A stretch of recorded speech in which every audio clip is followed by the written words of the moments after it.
everybody, it's Dr. Joe and sad unicorn Callie. She's sad because her tailbone hurts. So I'm going to show you my top 7 ways to relieve tailbone pain in humans. So let's get started. Disclaimer alert, disclaimer alert. So for the tailbone or the coccyx, you really want to get that area moving, the pelvis in general, but kind of down to the bottom of the spine because that's where that coccyx is. So the first one that you're going to do is kind of get over into all fours. You want to spread your knees out about shoulder width apart, but you're going to bring your feet in some. You don't have to make them touch, but you just want to bring them a little closer in than your knees. You're going to kind of lean back almost like you're going to sit down on your feet, but not go all the way down. And once you kind of get to a stretch there, you're just going to kind of shift back and forth, or we sometimes call it wagging the tail. So this is just going to help get that tailbone area loosened up a little bit. So you can just go continuously back and forth like I'm doing, or you can kind of sit over to one side and do maybe like a 5 to 10 second stretch and then come back up and then shift over. So you should really feel that stretch down in that pelvis area and that coccyx area down in there.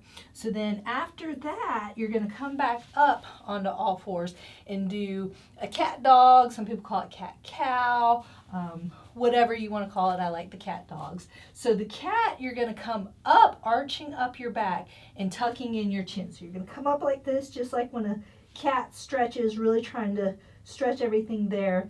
And then you're going to drop down into that dog or that cow and bring your head up and really try and drop your hips down, almost like you're making a saddle with your back. And so that should really, again, really help get that area loosened up back there. You can do a 5 to 10 second hold. If you want to go longer, like a 30-second hold, you can do that as well. But just alternating back and forth. So when you arch your back, tucking in the chin, holding that, and then when you drop it down, bring your head up and look forward and really get that stretch in there.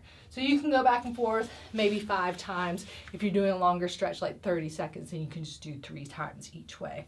So then you're going to go into a full child's pose, which is kind of what we started off in the beginning, but now you're going to go all the way down. Some people like to start off sitting first back this way and then kind of opening up so you can drop your hips all the way down to the floor and then stretching out your arms going into the child's pose.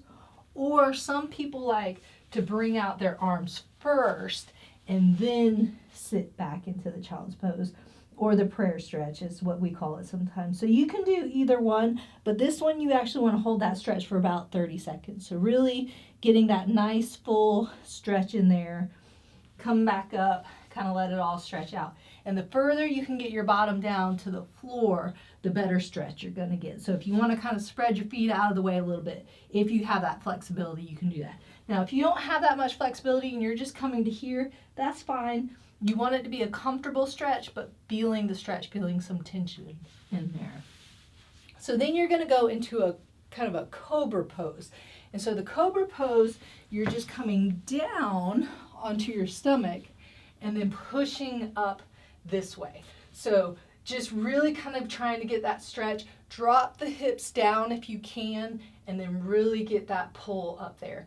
For this, some people might think that's a little bit too much. So if you want to start maybe just more like a prop, a prone prop, you can do that. But if you can eventually kind of come up into that big push-up position, that's going to give you that big stretch. So again, if you're comfortable doing this, you can hold it for 30 seconds, but when you're first starting off, that might just be a little bit too much for you. So doing maybe a 5, 10, 15 seconds. So if you're doing 30 seconds, do 3 of them. If you're doing the 5 to 10 seconds, do maybe about 5 of them. So then you're going to roll onto your back and then lie down and get comfortable. And then this time you're just going to do a trunk rotation. So bring your knees together, just propping them up, and then you're just going to roll them over to one side. I'm trying to keep my upper back down. The furthest hip away is going to come up, but you should feel that stretch through the hips, kind of that low back down into that tailbone area. And so again, with this one, you can do the 10 to 15 seconds and do it 5 times, or if you feel like it's a really good stretch, you can do 3 of a 30-second stretch. But make sure you're doing both sides, that you're rotating back and forth. You should, again, feel that stretch, sometimes even all the way up here, down, but a lot in here as well. And just really getting that nice, good stretch. And then the last one is one that I really like to kind of help loosen up the whole hip, pelvic, coccyx, the sacrum area and all that, is just simple bridging. And all bridging is you're bringing your hips up off of the floor. And if you can't get down on the floor, that's okay. You can do this on your couch. You can do this on your bed. You can do all these on your couch or your bed. But you're really kind of coming up one segment at a time. You don't have to stop at each segment, but see how I'm rolling my back down. I'm not just coming up and down like this, because then I'm not really working that pelvis area, that tailbone area down there, but really kind of rolling up. You don't have to go past flat here, so you don't really want to arch your back because that might be uncomfortable. And then nice and slow, rolling back down. So you can just start off with maybe 10 of these, going nice and slow. You can do maybe 2 sets of 10, and you can do all these a couple times a day, maybe 2 to 3 times a day.